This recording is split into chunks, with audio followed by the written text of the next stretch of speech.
నూరేళ్ల కాలానికి నువ్వే మారాణి వంటున్నది.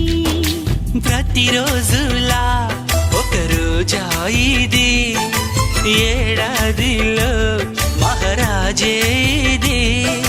లోకాన ఉన్న అందరికన్నా చక్కనైన చిన్నది తన ఒడిలో పుట్టింది అంటున్నది. మేఘాల పల్లకిలోనా మేఘాల పల్లకిలోనా దిగి వచ్చింది దేవకన్య. మిలమిల మెరిసిన శశికళ, చినుకుల కురిసిన హరివిల్లా.